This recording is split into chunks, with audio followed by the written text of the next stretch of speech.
Alors, joie de partager avec vous une nouvelle série dans la chaîne Où est le beau, celle de replay de certains intervenants capturés à l'occasion des Rencarts du Beau, l'événement que je coproduis avec Plendy by Vinci Construction, que vous connaissez sûrement parce qu'ils ont été partenaires longtemps du podcast, qui est une entreprise générale spécialisée dans les projets haut de gamme, les palaces parisiens, mais aussi les boutiques de luxe et le résidentiel privé. En fait, aujourd'hui, on a vraiment compris, et c'est aussi le sujet de ce podcast évidemment, mais qu'on n'a plus vraiment besoin de nouvelles données sur l'état de la planète pour savoir que le domaine de la construction, de l'architecture d'intérieur sont appelés à s'adapter et que maintenant les questions c'est ok, bon en fait où est-ce qu'on atterrit, qu'est-ce qu'on fait? Et depuis 2022, ce sont une dizaine de rencarts du beau qui ont été organisés et qui ont permis de réunir plus de 200 professionnels du luxe qui souhaitaient justement réfléchir sur comment faire mieux demain. Donc les rencarts du beau, c'est vraiment cet écrin qui fait naître l'envie de faire un peu moins mal que le secteur. Il s'agit de matinées confidentielles dédiées aux architectes et aux acteurs du bâtiment où nous écoutons des pionniers du beau, ce beau cosmopolite qui questionne le monde et qui inspire. Alors aujourd'hui, nous en sommes à notre 3e résidence des Rencarts du Beau. Après avoir été accueillis chez RDAI puis chez Franklin Asie, nous sommes désormais en résidence au studio de Chloé Nègre, que nous remercions infiniment. Et chaque session, on accueille 2 intervenants. L'idée, c'est vraiment de faire vivre de nouvelles découvertes pour élever le débat et le regard, tout en nous donnant des clés pour avoir un temps d'avance. Alors, ces 2 intervenants, ce sont à la fois une personne qui n'est pas du tout de notre secteur, donc complètement hors champ de l'architecture, du design, etc., mais qui vient justement nous nourrir avec un peu ses ailleurs. Il s'agit du prospectiviste Pierre Gilbert et ensuite un acteur du sérail que je sélectionne pour son engagement, pour sa vision, pour son travail, pour en fait son retour d'expérience aussi sur des choses très concrètes qu'ils ont mis en œuvre, qui ouvrent des voies, qui sortent des sentiers battus. Tous ces gens qui ont pris des risques à leur échelle, dans leur domaine, puissent venir nous raconter comment ils ont fait et que ça colore comme ça peut-être nos envies et que ça nous donne aussi des idées pour nous aussi mettre en œuvre autrement, autre chose et impulser des changements pour plus de cosmopolitesse quelque part dans nos pratiques. Donc je vous laisse avec ces petits partages et je vous embrasse très fort. Alors ça va être très vivant comme échange parce que je suis un tout petit peu en terre inconnue, on ne se connaît pas. Et puis Pierre effectivement m'a demandé un peu au pied levé, sans trop me briefer, de remplacer en me disant est-ce que tu peux faire un petit pitch sur les poils? Pourquoi pas? Il se trouve que le vivant est bourré de poils. Le vivant est très très poilu, donc je vais vous montrer quelques exemples. Puis je vais essayer d'avoir aussi une approche un peu décalée, parce que le poil dans le vivant et les fourrures dans le vivant, c'est pas que de l'isolation thermique. Ça fait tout un tas de trucs. On appelle ça de la multifonctionnalité et c'est souvent omniprésent dans le vivant.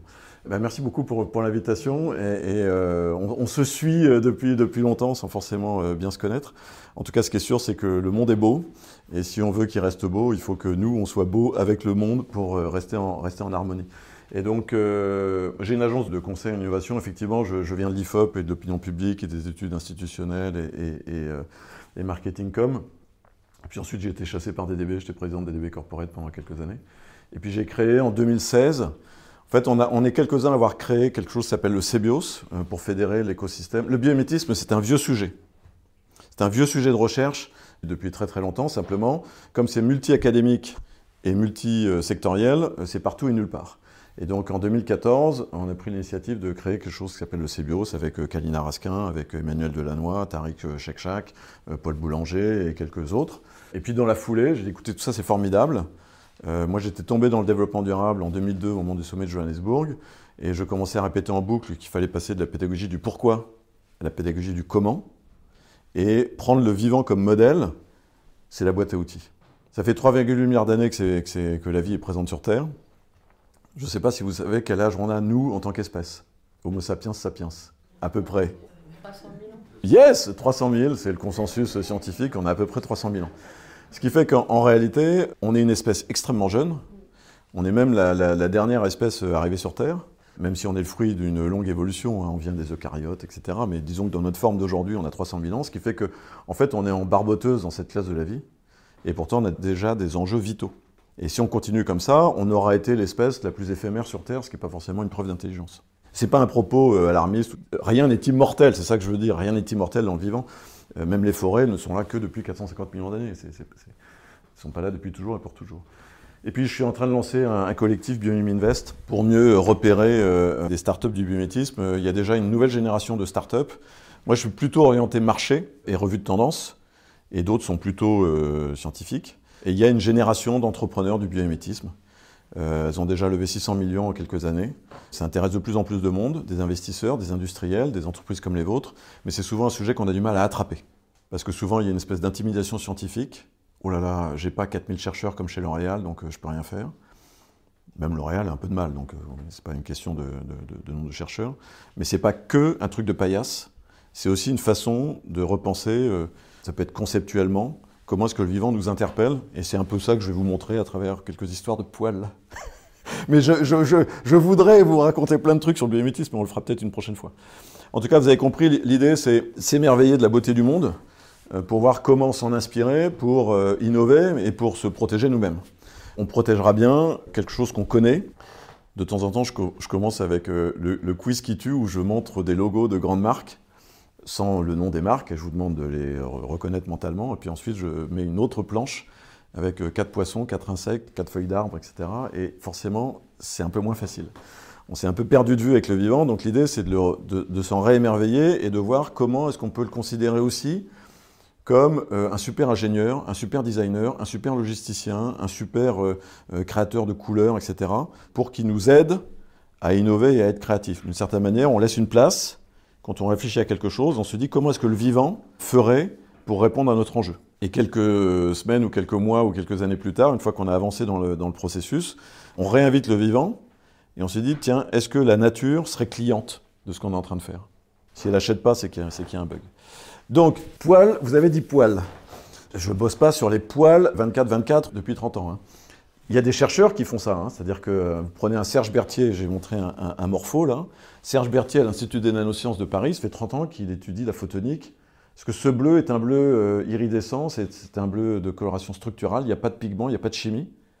C'est 4 strates d'écailles qui sont organisées d'une certaine manière qu'elles créent une diffraction de la lumière blanche. Souvent, le bleu et le vert dans le vivant, c'est ce qu'on appelle de la coloration structurale. Il n'y a pas de pigment, il n'y a pas de chimie. C'est un effet matière. Et comme le vivant aime bien, il va toujours chercher la solution de facilité. Donc, il va organiser à un niveau nanostructurel une surface, et cette surface-là, il va faire en sorte qu'elle soit multifonctionnelle. Donc, ça va créer de la couleur, parce que le mâle veut draguer les femelles en étant beau et bleu, et il va dire aux autres mâles, c'est mon territoire, en renvoyant ces flashs bleus. Mais c'est aussi hyper hydrophobe, antibactérien, et c'est une matière qui propose de l'autorégulation thermique. Et ce qui est intéressant, c'est que quand l'entomologiste spécialiste du papillon raconte cette description dite fonctionnelle du vivant, et pas que biologique, à ce moment-là, il a l'oreille de l'ingénieur, du designer. Qu'est-ce que tu viens de dire? Autorégulation thermique? Ça veut dire que si je nanostructure une surface comme l'aile bleue de papillon morpho, ma matière va moins se déformer face à de l'amplitude thermique. Oui, monsieur. Alors le poil, il est partout dans le vivant. Je vous montre juste deux, trois petites infos rigolotes. En fait, souvent, ça multiplie par un facteur quasiment de 100 la surface de l'animal, d'une certaine manière. En fait, nous, on est très très peu poilus hein, par rapport à la règle générale dans le vivant. Un chat, c'est l'équivalent d'une table de ping-pong, si vous prenez sa surface poilue et pas uniquement sa peau. Si vous prenez un castor, c'est l'équivalent d'un terrain de hockey. Donc il y a beaucoup de poils. C'était pas un castor? C'était une loutre? Ah non, c'était une otarie, pardon. Le castor, il est un peu plus loin. Ben, il est là. En volume de poils, 10 milliards de poils sur un castor, vous dites, ah, c'est pas mal. Ben, figurez-vous qu'il y en a 100 milliards sur un papillon.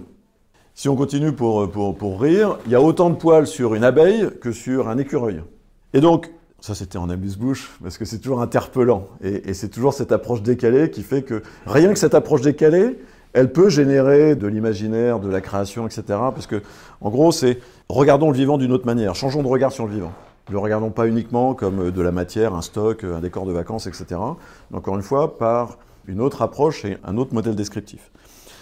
Sur vos sujets à vous, je voudrais juste purger rapidement l'exemple iconique, mais on peut en parler 2 minutes quand même, du fameux poil de l'ours blanc qui n'est pas blanc, ni le poil ni l'ours d'ailleurs, puisque c'est un poil qui est creux, est transparent pour plusieurs raisons. D'abord pour, comme très souvent dans le vivant, faire office d'isolant thermique, c'est-à-dire que le poil est rempli d'air, donc là-dessus c'est assez facile à comprendre et à conceptualiser. Mais il se trouve que c'est aussi un poil qui est comme un tube transparent, un peu comme une fibre optique d'une certaine manière, qui fait qu'il va attraper la lumière, qui va être canalisée par le poil, qui va ricocher et qui va aller jusqu'à la peau noire de l'ours blanc. Et cette peau noire de l'ours blanc va absorber la chaleur. Donc il a aussi de la graisse, etc. Mais il a une capacité à finalement, lui son problème c'est pas de s'isoler, c'est de se chauffer aussi et de se camoufler. Et en fait, quand vous observez des paysages avec des ours blancs face à des aurores boréales, en fait, l'ours blanc, il va devenir un peu jaune-orangé. C'est pas un blanc mat, c'est ça que je veux dire. Donc, et ces études de poils, de ces fameux poils de l'ours blanc, aujourd'hui, c'est très documenté scientifiquement. Il y en a encore régulièrement qui sortent. Là, j'en ai encore repéré 2 ou 3 là, sur les derniers mois. C'est pas encore manufacturé, ou peut-être en phase de prototype. Mais il n'y a même pas, à notre connaissance, de pré-série sur quoi que ce soit qui pourrait ressembler à ça. Ce qu'il faut avoir en tête, c'est que d'abord, quand on s'inspire du vivant, il ne s'agit pas forcément toujours d'essayer de copier exactement ce qu'on a observé. C'est-à-dire ça peut être conceptuel. On peut se dire, tiens, des tubes transparents, des textiles, des matières, des fibres transparentes, etc. Comment est-ce qu'on peut penser le truc différemment? C'est juste, voilà, l'ours blanc, il est comme ça pour un certain nombre de bonnes raisons. Soit, principe Winglets, Richard Whitcomb dans les années 70, j'observe les rémiges primaires des grands rapaces et j'observe que ça va peut-être être une solution pour réduire les turbulences sur l'aile, je relève les ailes d'avion, et là je suis vraiment sur un biomimétisme de forme un peu direct, vraiment une espèce de transposition. L'ours blanc pour faire je ne sais quoi dans les matières textiles ou autres, c'est pas forcément une espèce de transposition exacte de ce que vous pouvez observer dans le vivant. Le deuxième truc, c'est que c'est pas parce que c'est bio-inspiré que c'est vertueux. C'est-à-dire que le diable est dans les détails, et c'est souvent le manufacturing de ce qu'on observe qui n'est pas forcément aussi vertueux que le modèle qui a servi de muse. Et aujourd'hui, on en est là. Les années qu'on est en train de traverser, c'est vraiment des années de translation entre la recherche académique et les applications industrielles. Et souvent, la question, c'est comment est-ce qu'on manufacture ça tout en restant éco-friendly. Donc, c'est pas parce que c'est bio-inspiré que c'est nécessairement vertueux. On peut faire des missiles de combat inspirés de je ne sais quel vol de libellules. C'est pas forcément la finalité que nous, on recherche. Et quand Saint-Gobain fait du vitrage auto-nettoyant inspiré de l'effet Lotus, il le fait avec un traitement au mercure d'argent et avec un coating de surface qui dure 3 semaines. Donc le modèle est sympa et intéressant, encore faut-il le faire proprement, et c'est pour ça que le biomimétisme n'est pas une chapelle, c'est juste une méthode, moi j'appelle ça une deep tech culturelle, c'est d'abord une approche philosophique, mais c'est une approche qui se combine à de l'éco-conception, à de l'analyse de cycle de vie, à des approches qui sont plutôt de l'ordre nature-based solutions ou bioassistance, etc. Et c'est tant mieux. Alors c'est un peu casse-pied parce qu'on a du mal à ranger les choses dans des cases, mais c'est la vie. C'est-à-dire que de plus en plus dans la veille qu'on peut observer, il y a plein de choses entremêlées. Et il n'y a pas la famille des nature-based solutions, la famille du biocontrôle, la famille du biomimétisme, etc. Très souvent, typiquement en architecture, vous n'allez jamais avoir un bâtiment ou un quartier 100% biomimétique. Vous allez peut-être avoir avec Stephen Ware chez Art-Built des façades avec des espèces d'ombrières passives inspirées des pétales ou des pommes de pin. Vous allez avoir avec Nicola Vernutello des cheminées de ventilation inspirées des termitières, etc. Mais ce n'est pas 100% du building. Donc de plus en plus, les choses doivent être pensées de manière composite et tout l'enjeu, c'est le manufacturing de l'objet. Alors, si on reste encore une seconde sur le premier réflexe, quand vous pensez poils et fourrures et biomimétisme et animaux, ce premier réflexe d'isolation, etc., il y a un autre modèle qui est assez simple. Alors là, pour le coup, c'est un castor. Je crois que le record, c'est la loutre, donc c'est pas loin, qui a 150 000 poils par centimètre carré, ce qui est pas mal. C'est là aussi l'enjeu du manufacturing dont je parlais à l'instant, c'est-à-dire que c'est comme le gecko qui adhère sur tout et qui a lui aussi des milliers de poils par centimètre carré. Donc après, encore faut-il être capable de faire ça proprement avec une certaine exigence technologique. Mais lui, le castor, alors là, il y a des choses du côté du MIT qui ont essayé de répliquer cet effet encapsulation d'air dans des micro-tubes pour avoir le même effet d'isolation thermique. Donc là aussi, c'est des choses qu'on pourra partager. En fait, le sujet, et je ne connais pas vos problématiques, et vous êtes dans différents secteurs d'activité, etc., mais d'abord, le sujet du biomimétisme est très addictif parce que c'est très excitant et très séduisant. Ça raconte des histoires incroyables, mais après ça demande beaucoup de homework, c'est très exigeant. Et rien que sur le sujet, tiens, poils et fourrure, isolation, je ne sais quoi, ben rien que ça, ça peut être du workshop pendant 3 ans pour sortir quelque chose éventuellement à un moment donné. C'est pas des choses sur étagère, surtout que le biomimétisme, tu as quand même raison, c'est en train d'émerger aujourd'hui. C'est pas anecdotique. Moi, je trouve philosophiquement dans notre relation homme-nature, ça dit beaucoup de choses, y compris sur le beau. Arrêtons d'être obsédés uniquement par la beauté des hommes et du monde. Si on est beau, nous, dans un monde dégradé, et si cette beauté des hommes dégrade la beauté du monde, c'est une beauté sans issue. C'est mon point de vue sur le sujet. C'est pour ça que je voudrais que les grandes marques réfléchissent à ce que j'appelle moi la beauté globale. C'est-à-dire que quand j'achète vos produits, que ça me soit utile à moi, mais que ce soit aussi utile à la beauté du monde. Et si j'ai ce double bénéfice, alors là, tiens, ça peut être peut-être intéressant dans mes arbitrages. Mais je voulais vous dire que ce poil et ces fourrures dans le vivant, en fait, ça fait plein d'autres choses. Et notamment, si vous prenez certains papillons, vous avez des revêtements un peu dufteux, ce qu'on appelle des fourrures thoraciques sur certains papillons de nuit, qui leur permettent de brouiller les ondes envoyées par les chauves-souris. Et donc la fourrure est un brouilleur pour absorber l'onde émise par la chauve-souris, pour ne pas être repéré par le prédateur. Donc là, la fourrure thoracique, c'est un outil de survie pour ne pas devenir la proie de son prédateur. Donc ça, voilà, c'est peut-être un truc étonnant, je vous le livre juste comme ça. L'autre exemple, on n'est pas sur du poil ou de la fourrure, mais cette organisation nanométrique de la surface du papillon morpho, voilà les strates d'écailles, les jolies strates d'écailles dont je vous parlais tout à l'heure, ça permet de faire de la multifonctionnalité dont je vous parlais tout à l'heure. Et souvent, l'organisation de la matière dans le vivant, et je dis bien l'organisation de la matière, crée de la multifonctionnalité. Donc ce n'est pas le matériau lui-même ou la matière lui-même.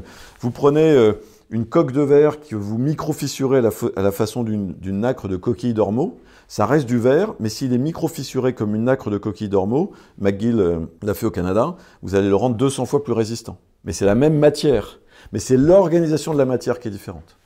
En fait, la coquille d'ormeau, c'est du bicarbonate, enfin, c'est un matériau très friable, sans aucun intérêt en matière de résistance, mais c'est organisé comme des espèces de tuiles qui sont enchevêtrées, comme une pile d'assiettes qui serait fracassée par terre. Vous avez plein de morceaux enchevêtrés, ce qui fait qu'en cas d'impact, comme dirait l'autre, la fissure ne se propage pas. C'est la même matière, sauf que vous l'organisez différemment. Et un autre truc que j'aime bien, c'est les poils sensoriels des cerques du grillon. Et là, le poil, c'est un détecteur de danger. En fait, le grillon n'a pas de tanière, il n'a pas vraiment de refuge. Et il a un prédateur qui est une araignée, tout ça, ça vit en sous-bois. Et ne me demandez pas comment et pourquoi, mais à un moment donné, quand le poil sensoriel détecte un filet d'air, il peut l'interpréter comme l'arrivée potentielle d'un prédateur. Et à ce moment-là, le poil sensoriel, qui va être finalement un micro-capteur, va donner un ordre avec une boucle neuronale de décision locale. Il va activer le muscle de la patte, parce que la réponse, c'est la fuite. Donc le poil est un capteur. Le vivant, il est vivant et résilient parce qu'il a une capacité absolue d'adaptation à des phénomènes changeants autour de lui. C'est pas le plus fort, hein, je rappelle Darwin, c'est pas le plus fort qui l'emporte, c'est le plus adapté. Et donc le vivant, il est aussi bourré de capteurs pour être hyper réactif à son environnement. C'est pour ça que je dis souvent dans des directions générales, transformez vos collaborateurs en poils sensoriels, hyper réactifs à ce qui se passe autour, et pas la tête dans le guidon sur leur business, etc. Et ils vont se nourrir de tendances émergentes, de concurrents futurs qui ne sont pas les concurrents d'aujourd'hui, etc. Et surtout, ce poil sensoriel, il donne un ordre local. C'est-à-dire que quand l'insecte détecte un danger potentiel, ça ne remonte pas au bord de l'insecte, qui va peut-être décider de faire une réunion dans un mois, etc. Non, la décision, elle est immédiate et elle est locale. Les poils, chez le bombix du mûrier, là, c'est un capteur d'information. Les antennes du bombix du mûrier sont capables de détecter une phéromone femelle dans un rayon, une molécule dans un rayon de 10 km. C'est a priori le champion du monde en la matière, parce que vous savez que les insectes mâles repèrent les femelles avec ces signaux olfactifs odorants que sont les phéromones, qui sont émises par les femelles pour attirer les mâles. Vous avez une start-up qui s'appelle M2I qui a développé des phéromones biomimétiques en substitut aux pesticides pour brouiller les messages, faire ce qu'on appelle de la confusion sexuelle. C'est un substitut 100% pesticide.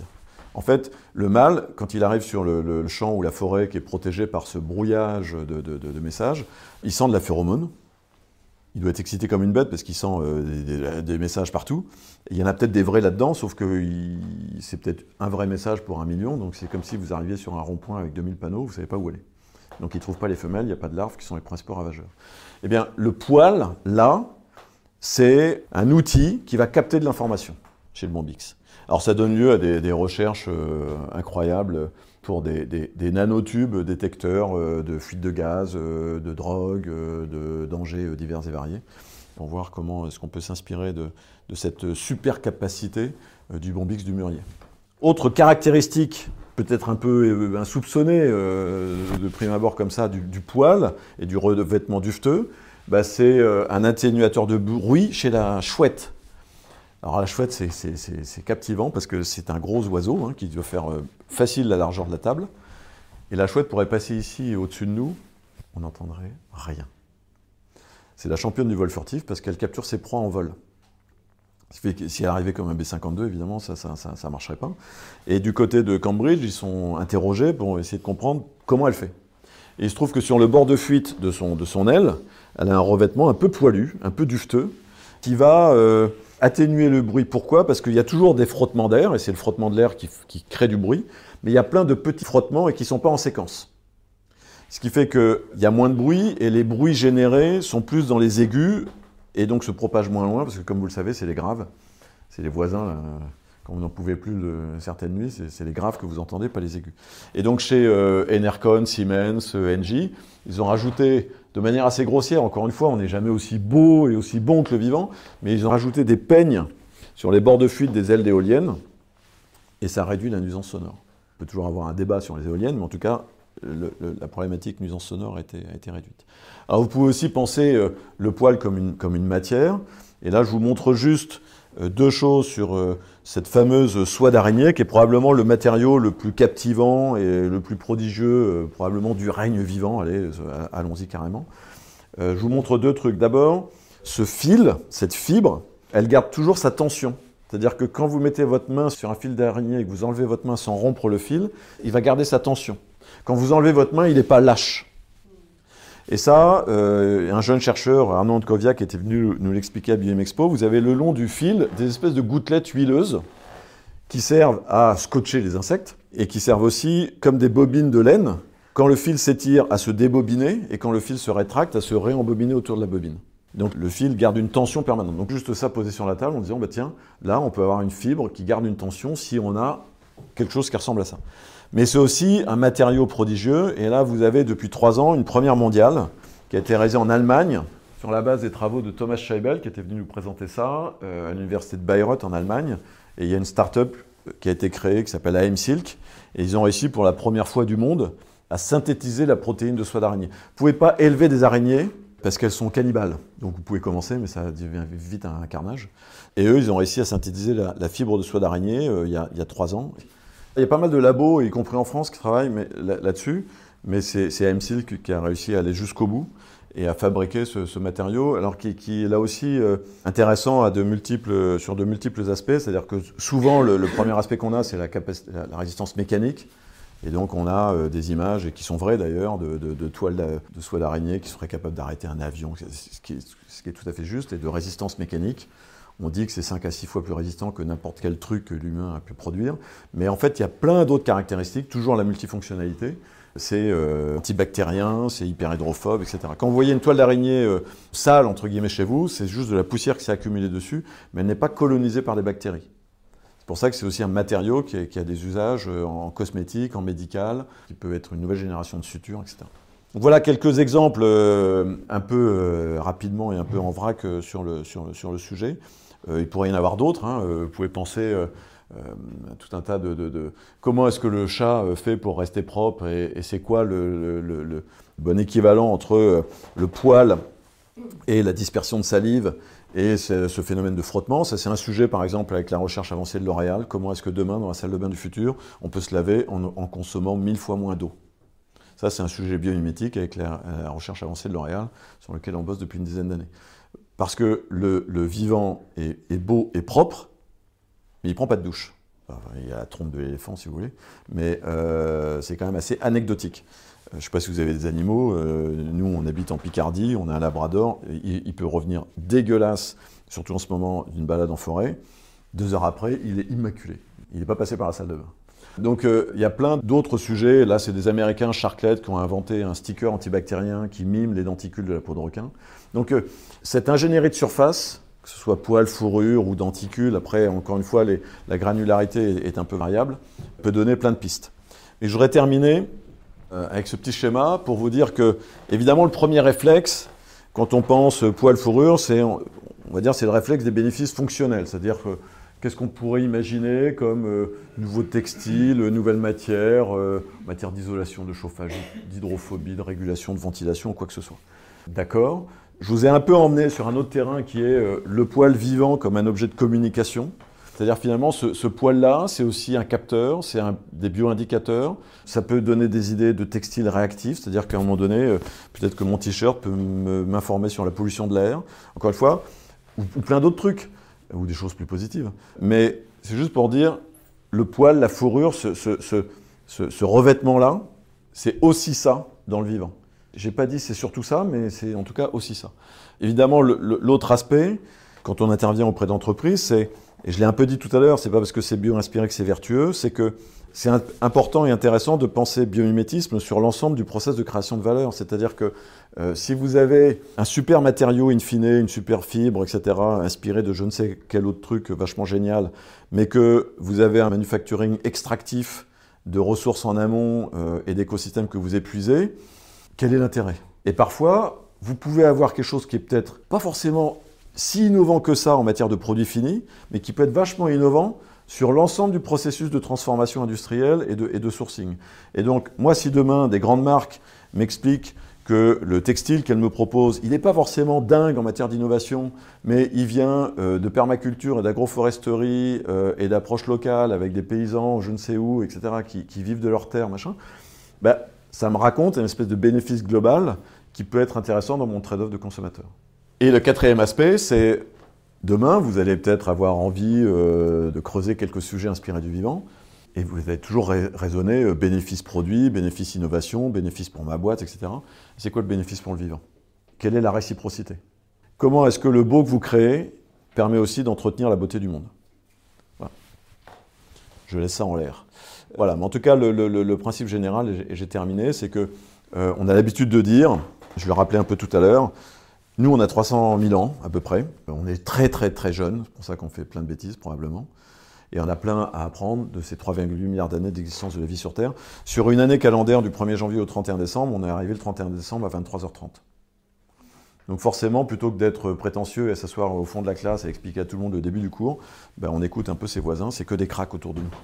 En économie d'énergie, en design, en circularité, etc. Alors le vivant prend sur le vivant, hein. On entend souvent l'entreprise extractive, etc. Le vivant est extractif, simplement il prend sur un écosystème en laissant le temps à l'écosystème de respirer et de se renouveler. C'est pour ça qu'aujourd'hui, une des grandes tendances, c'est le régénératif, c'est-à-dire c'est pas uniquement réduire de l'impact, parce que faire moins 20% sur un truc qui fait 400% de trop, faire un peu moins de beaucoup trop, c'est pas assez.